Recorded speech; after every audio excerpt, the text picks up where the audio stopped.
السلام علیکم، میں ہوں آپ ہوسٹ احمد شہزاد اور آپ دیکھ رہے ہیں بگ پوائنٹ۔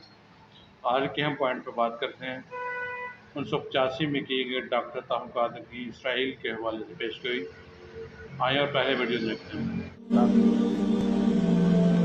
میں صرف آپ کو اس کی شکل دکھانے کے لیے کتاب لایا ہوں، اس پر بین ہے دنیا میں، جس کا نام ہے Jewish conspiracy the protocols of the learned elders of Zion, یعنی یہ صہیونی سازشوں پر مشتمل پورا مجموعہ ہے۔ ایک وقت تک جس کے پاس یہ کتاب ہوتی اس کی سزا سزائے موت تھی۔ آج بھی امریکہ اور CIA کے ذریعے پوری دنیا میں کتاب پر بین ہے۔ کیوں؟ اس کتاب میں درج ہے، یہ یہودیوں کی اور صہیونی وڈیروں کی میٹنگز کا مجموعہ ہے۔ اس میں منصوبہ بنایا گیا کہ کس طرح ہم مختلف طاقتوں کو انوالو کر کے پوری دنیا اور مشرق وسطیٰ اور 2/3 عالم اسلام پر یہودی سلطنت قائم کریں گے۔ ہمارا موقف یہ ہے کہ یہ نیو ورلڈ آرڈر اس یہودی صہیونی سازش کی ایک کڑی ہے کہ جو 2/3 عالم اسلام اور مشرق وسطیٰ پر مشتمل دی گریٹر اسرائیل کے نقشے کے مطابق ایک عالمی یہودی سازش بنائی جا رہی ہے، اور اس کی پشت پناہی کرنے والا امریکہ ہے۔ یہ اس گریٹر اسرائیل کا نقشہ ہے، یہ اس کا نقشہ ہے جس میں پورا مشرق وسطیٰ اور کوئی 1/3 عالم اسلام یہودیوں کی عظیم سلطنت میں شامل ہوتا ہے۔ مدینہ منورہ تک، سرحدوں تک یہ بات چلی جاتی ہے۔ اب میں واضح کرنا چاہتا ہوں کہ اسرائیل کی یہودی لابی کا ایک فائنانس ایکسپرٹ، امریکہ کے صدر روزویلٹ کا ایڈوائزر، امریکن ایک صدر روزویلٹ کا ایکسپرٹ فائنانس کا ایڈوائزر، ایک یہودی اسرائیلی نمائندہ جس کا نام جیم پی واربرگ ہے، جیم پی واربرگ، اس نے 17 فروری 1950 اس تاریخ کو نے یہ اعلان کیا تھا، 50 میں آج سے 51 سال پہلے کی بات بتا رہا ہوں۔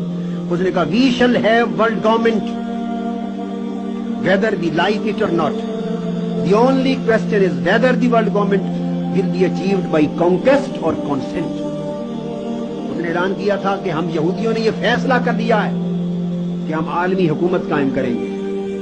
وہ عالمی حکومت جدید عالمی نظام ہے، نیو ورلڈ آرڈر، اس کے پس منظر میں وہ یہودیوں کی عالمی حکومت کا منصوبہ ہے، قائم کریں گے۔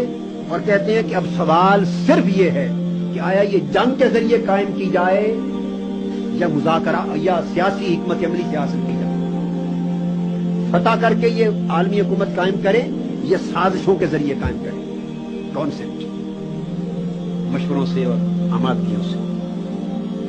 جوئش ورلڈ گورنمنٹ کا جو منصوبہ ہے وہ بیک گراؤنڈ ہے نیو ورلڈ آرڈر کی، اور کیا عالم اسلام کے اس لیے ادھر امریکہ نیوکلیئر ویپنری پر پابندی لگا رہا ہے، ادھر سیکریٹ ایگریمنٹس کر رہا ہے، مخفی نیوکلیئر ویپن دینے کی اسرائیل کے ساتھ معاہدے کر رہا ہے، اسرائیل کی ٹوٹل دفاعی قوت کا 2/3 خرچہ خود اٹھانے کا وعدہ کر رہا ہے، اور مشرق وسطیٰ میں امریکہ اپنا دفاعی اور فوجی اڈا بنانے کا وعدہ کر رہا ہے۔ یہ نیو ورلڈ آرڈر ہے، یہ امن عالم قائم ہو رہا ہے، اور اسرائیل نے مشرق وسطیٰ میں امن قائم کرنے کے لیے $10 بلین کا امداد مانگی ہے امریکہ سے، امن قائم کرنے کے لیے۔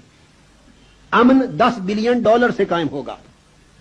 اسرائیل چاہتا ہے مجھے اتنا طاقتور بنا دیا جائے کہ مشرق وسطیٰ اور گرد و نواح میں کوئی طاقت نیوکلیئر پاور اور اسلحہ میں اور فوج میں میرے برابر نہ رہے، تب امن قائم ہوگا۔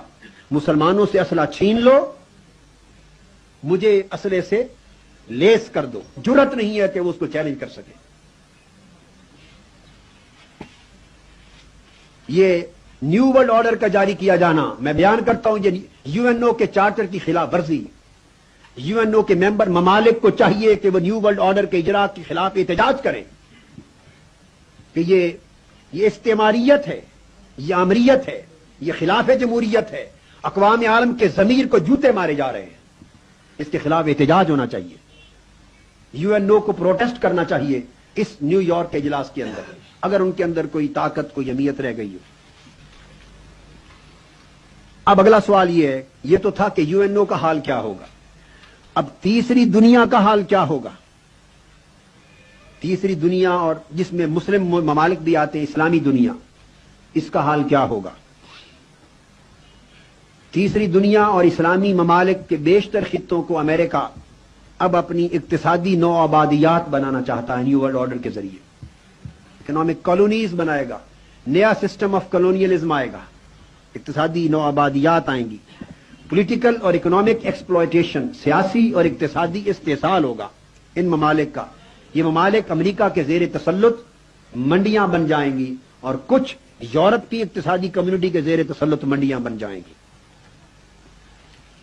آپ اندازہ کیجئے کہ اس میں تیسری دنیا کے ممالک اور اسلامی دنیا کا حال، امریکہ ایک طرف مشرق وسطیٰ کے لیے، مڈل ایسٹ کے لیے مسلمان ممالک کو دبانے کے لیے اسرائیل کو پال رہا ہے طاقتیں، اسلامی دنیا کا حشر اس نیو ورلڈ آرڈر میں یہ ہونا۔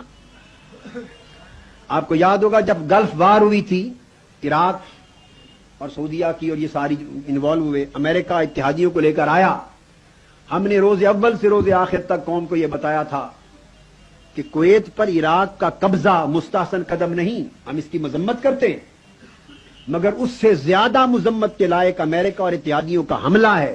ہم نے بتایا کہ گلف وار کویت کی آزادی کے لیے نہیں، یہ نیو ورلڈ آرڈر کا اجرا ہے، عالم اسلام کو کچلنے کے لیے لڑی گئی۔